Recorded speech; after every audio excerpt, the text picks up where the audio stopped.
Peru, Indiana. It's 75 miles north of Indianapolis.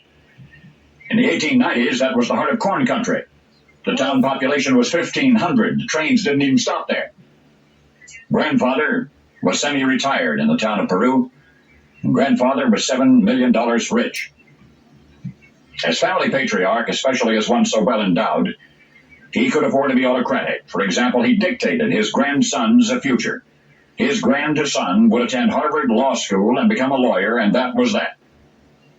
Sometimes the little fellow would say things like, when I grow up, I'm going to be an acrobat. His mother would smile. Grandpa didn't smile. Grandpa would say, you're going to go to Harvard Law School, you're going to become a lawyer.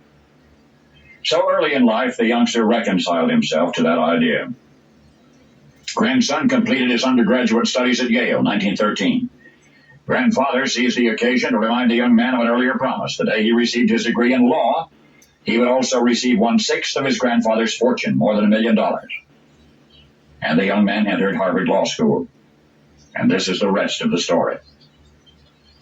Not very far into the first semester, some of the students put on a little show. It was an informal thing, mostly social. Faculty was invited. The young man from Peru, Indiana, was invited to participate, happily accepted.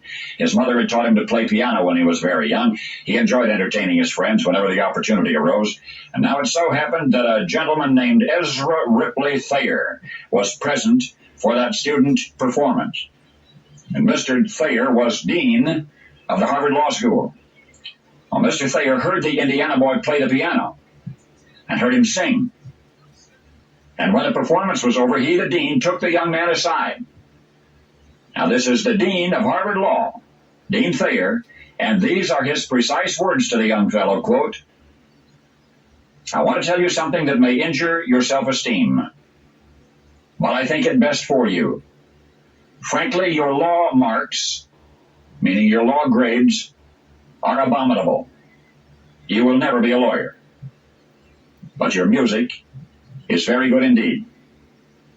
I suggest that you switch over to the excellent music school that we have here and say nothing about it to anyone. And thus they will be gaining a talented student and we will be losing a wretched one. Well, the young man followed Dean Thayer's advice. He had never really wanted to become a lawyer in the first place. He was attending law school only to please his grandfather. And even if it meant relinquishing that promised graduation present of $1 million, the young man knew he'd be happier as a musician. When Grandpa finally discovered that his grandson had abandoned law, he was furious. Tinkle the piano if you wish, the old man growled, but don't try to make a career out of it. And to emphasize his point, he summarily reduced his grandson's allowance to about 1/5 its former sum. Grandfather died in 1923. He left his grandson $1 million anyway.